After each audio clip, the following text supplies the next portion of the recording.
जय हिंद दोस्तों, आपका हार्दिक स्वागत है आपके अपने चैनल दैलू एकेडमी पर। आपके लिए लेकर आए हैं दोस्तों करंट अफेयर के कुछ मोस्ट इंपोर्टेंट क्वेश्चन। और दोस्तों, आप हमारे चैनल पर पहली बार आए हो तो चैनल को सब्सक्राइब कर लें, बेल आइकन प्रेस कर लें ताकि आने वाली क्लास का नोटिफिकेशन मिले आपको सबसे पहले। और दोस्तों, क्लास अच्छी लगे तो अपने दोस्तों में ज़रूर शेयर करें। और इससे पहले ही क्लास आपने ना देखी हो तो हमारी प्लेलिस्ट से जाकर इससे पहले ही क्लास देख सकते हैं। और दोस्तों, हमारे चैनल पर आपको सुबह 6 बजे डेली करंट अफेयर के टॉप 15 क्वेश्चन मिल जाया करेंगे। तो दोस्तों, हमारे चैनल को सब्सक्राइब कर लें। चलते हैं दोस्तों आज की क्लास के पहले प्रश्न की तरफ। जैसे कि दोस्तों, आज की क्लास का पहला प्रश्न है, कौन सा देश भारत के साथ अंतर्राष्ट्रीय सीमा साझा करता है जहां फ्री मूवमेंट रिजीम को समाप्त करने की योजना बनाई जा रही है। तो दोस्तों, किस देश में फ्री मूवमेंट रिजीम को समाप्त करने की योजना बनाई जा रही है? तो दोस्तों, यह बनाई जा रही है म्यांमार में। यह म्यांमार में मनाई जा रही है। तो दोस्तों, इसका राइट आंसर हो जाएगा option number A. Option number A is right answer. और दोस्तों, म्यांमार भी भारत के साथ सीमा बनाता है। यह बनाता है दोस्तों त्रिपुरा मिजोरम की तरफ, यह भी याद रखें। अब चलते हैं अगले प्रश्न की तरफ। जैसे कि दोस्तों, अगला प्रश्न है, स्काई ट्रैक्स पुरस्कार में किस हवाई अड्डे ने वर्ष 2023 के लिए विश्व में सर्वश्रेष्ठ हवाई अड्डे का खिताब पुरस्कार पुनः जीता है? तो दोस्तों, दोबारा से विश्व के सर्वश्रेष्ठ हवाई अड्डे में किस हवाई अड्डे ने स्काई ट्रैक्स पुरस्कार जीता है? तो दोस्तों, यह जीता है सिंगापुर का चिंगी हवाई अड्डे ने। सिंगापुर का चिंगी हवाई अड्डे ने जीता है। तो दोस्तों, इसका राइट आंसर हो जाएगा option number B. Option number B is right answer. अब चलते हैं अगले प्रश्न की तरफ। जैसे कि दोस्तों, अगला प्रश्न है, किस संगठन के वैज्ञानिकों ने 2023 को अब तक का सबसे गर्म वर्ष होने की पुष्टि की है? तो दोस्तों, कहाँ के वैज्ञानिकों ने 2023 को सबसे गर्म वर्ष घोषित करने की घोषणा की है? तो दोस्तों, यह की है यूरोप संघ के वैज्ञानिकों ने। तो दोस्तों, इसका राइट आंसर हो जाता है option number A. Option number A is right answer. अब चलते हैं अगले प्रश्न की तरफ। जैसे कि दोस्तों, अगला प्रश्न है, हाल ही में किस देश ने सदियों पुरानी प्रथा को समाप्त करते हुए कुत्ते के मांस की खपत और बिक्री का प्रतिबंध लगाने का विधेयक पारित किया? तो दोस्तों, किस देश ने कुत्ते के मांस की खपत को और बिक्री को बंद करने का निर्णय ले लिया है? तो दोस्तों, यह लिया है दक्षिण कोरिया ने। दक्षिण कोरिया ने कुत्ते के मांस और बिक्री को बंद करने का निर्णय ले लिया है। तो दोस्तों, इसका राइट आंसर हो जाता है option number D. Option number D is right answer. और दोस्तों, दक्षिण कोरिया में अब तक कुत्ते का मांस खाया जाता था और दोस्तों यहाँ पर सेल भी की जाती थी कुत्ते के मांस की। अब चलते हैं अगले प्रश्न की तरफ। जैसे कि दोस्तों, अगला प्रश्न है, हाल ही में किस बैंक ने विशेष रूप से सरकारी क्षेत्र के कर्मचारियों के लिए यूपीआई सक्षम सम्मान रुपए क्रेडिट कार्ड पेश किया है? तो दोस्तों, सरकारी कर्मचारियों के लिए सम्मान रुपए क्रेडिट कार्ड किस बैंक ने लॉन्च किया है? तो दोस्तों, यह किया है इनसाइड बैंक ने। यह इनसाइड बैंक ने किया है। तो दोस्तों, इसका राइट आंसर हो जाएगा option number C. Option number C is right answer. अब चलते हैं अगले प्रश्न की तरफ। जैसे कि दोस्तों, अगला प्रश्न है, मैसिक मी इंडेक्स में ताइवान को पछाड़कर भारत किस वर्तमान रैंक क्या है? तो दोस्तों, इसे पछाड़कर भारत ने क्या रैंक हासिल की है?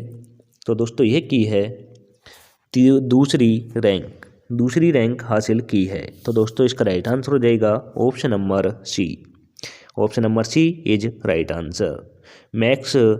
मैक्स ईएम इंडेक्स में ताइवान को पछाड़कर भारत दूसरे स्थान पर पहुंच गया है।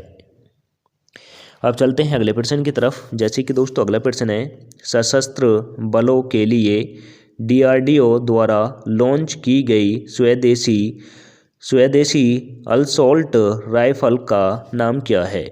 तो दोस्तों, डीआरडीओ ने अभी एक सशस्त्र बलों के लिए असॉल्ट राइफल लॉन्च की है और दोस्तों इसका नाम क्या है? तो दोस्तों इसका नाम है उग्राम।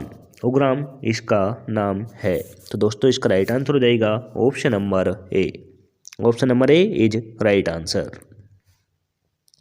अब चलते हैं अगले प्रश्न की तरफ। जैसे कि दोस्तों अगला प्रश्न है 34 वर्ष की उम्र में हाल ही में फ्रांस के सबसे कम उम्र के प्रधानमंत्री और इस पद पर पहले खुले तौर पर समलैंगिक अधिकार बने। तो दोस्तों 34 वर्ष के प्रधानमंत्री बने हैं फ्रांस के और दोस्तों यह पहले समलैंगिक प्रधानमंत्री बने हैं। तो दोस्तों यह कौन है? तो दोस्तों ये हैं गैब्रियल अल्ट हैं। तो दोस्तों इसका राइट आंसर हो जाएगा ऑप्शन नंबर डी। और दोस्तों यह 34 वर्ष की उम्र में फ्रांस के प्रधानमंत्री बने हैं। अब चलते हैं अगले प्रश्न की तरफ। जैसे कि दोस्तों अगला प्रश्न है किस अंतर्राष्ट्रीय संगठन ने आईसीडी 11 मॉड्यूल 2 के भाग के रूप में आयुर्वेद, सिद्ध और यूनानी प्रणाली के लिए दावा कोड पेश किया? तो दोस्तों यह किसने किया है? तो दोस्तों यह किया है कौन कंपनी ने? यह कौन कंपनी ने किया है? तो दोस्तों इसका राइट आंसर हो जाएगा option number B. Option number B is right answer. अब चलते हैं अगले प्रश्न की तरफ। जैसे कि दोस्तों अगला प्रश्न है हाल ही में रक्षा मंत्रालय में अतिरिक्त सचिव और महानिदेशक के रूप में किसे नियुक्त किया गया है? तो दोस्तों रक्षा मंत्रालय में अतिरिक्त सचिव और महानिदेशक के रूप में किसे नियुक्त किया गया है? तो दोस्तों यह किया गया है समीर कुमार सिन्हा को। समीर कुमार सिन्हा को किया गया है। तो दोस्तों इसका राइट आंसर हो जाता है option number C. Option number C is right answer. अब चलते हैं अगले प्रश्न की तरफ। जैसे कि दोस्तों अगला प्रश्न है सरकार किस भारतीय राज्य में पर्याप्त सब्सिडी की पेशकश करते हुए 2 महीने के भीतर वाराणसी में 25,000 घरों में सौर छतों स्थापित करने के लिए योजना बना रही है? तो दोस्तों वाराणसी में 25,000 घरों के ऊपर सौर छतों स्थापित करने की योजना कौन सी राज्य की सरकार बना रही है? तो दोस्तों यह बना रही है उत्तर प्रदेश की सरकार। उत्तर प्रदेश की सरकार वाराणसी में 25,000 घरों के ऊपर सौर छतें बनाने की योजना बना रही है। तो दोस्तों इसका राइट आंसर हो जाएगा option number D. Option number D is right answer. और दोस्तों उत्तर प्रदेश के मुख्यमंत्री योगी आदित्यनाथ जी हैं और यहाँ की राज्यपाल आनंदीबेन पटेल हैं। अब चलते हैं अगले प्रश्न की तरफ। जैसे कि दोस्तों अगला प्रश्न है केंद्रीय स्वास्थ्य मंत्री डॉक्टर मनसुख मंडाविया द्वारा देश की पहली स्वच्छ खाद्य सड़क प्रसादम का उद्घाटन किस भारतीय शहर में किया गया? तो दोस्तों यह किया गया है उज्जैन शहर में किया गया है। तो दोस्तों इसका राइट आंसर हो जाएगा option number B. Option number B is right answer. और दोस्तों हमारे देश के केंद्रीय स्वास्थ्य मंत्री जो हैं यह डॉक्टर मनसुख मंडाविया हैं, यह भी आप नोट कर लें। अब चलते हैं अगले प्रश्न की तरफ। जैसे कि दोस्तों अगला प्रश्न है किस भारतीय प्रौद्योगिकी संस्थान ने अपने वैश्विक स्तर के हिस्से के रूप में कैंडी श्रीलंका में एक नए परिसर की स्थापना की घोषणा की? तो दोस्तों किस आईआईटी ने की है? यह की है दोस्तों आईआईटी मद्रास ने। यह आईआईटी मद्रास ने की है। तो दोस्तों इसका राइट आंसर हो जाएगा ऑप्शन नंबर बी।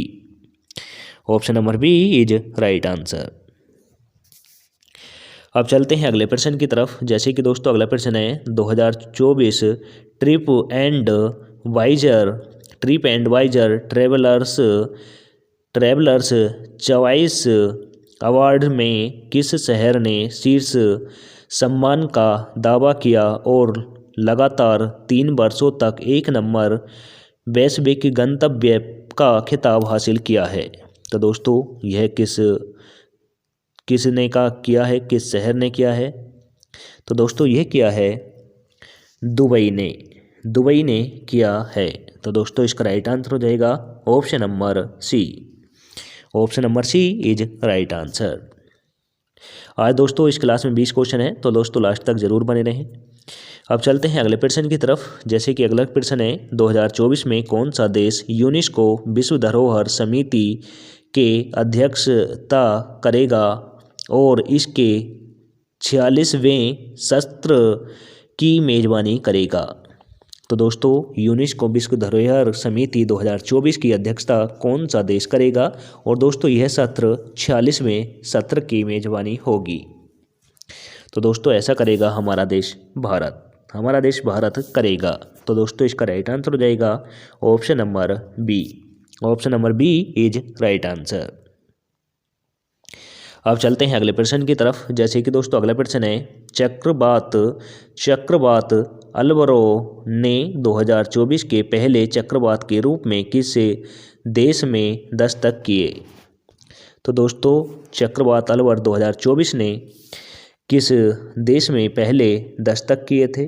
तो दोस्तों यह किए थे मेडागास्कर देश में किए थे। तो दोस्तों इसका राइट आंसर हो जाएगा option number B. Option number B is right answer. अब चलते हैं अगले प्रश्न की तरफ। जैसे कि दोस्तों अगला प्रश्न है, हाल ही में किस भारतीय राज्य में मलकानगिरी हवाई अड्डे का उद्घाटन किया गया जिसे कनेक्टिविटी में उल्लेखनीय वृद्धि हुई? तो दोस्तों यह किस राज्य में किया है? यह किया है दोस्तों उड़ीसा राज्य में किया है। तो दोस्तों इसका राइट आंसर हो जाएगा option number A is right answer. अब दोस्तों राज्यों का जिक्र हुआ है तो राजधानी बता दूं, उड़ीसा की भुवनेश्वर है, बिहार की पटना है, पश्चिमी बंगाल की कोलकाता है, झारखंड की रांची है। अब चलते हैं अगले प्रश्न की तरफ। जैसे कि दोस्तों अगला प्रश्न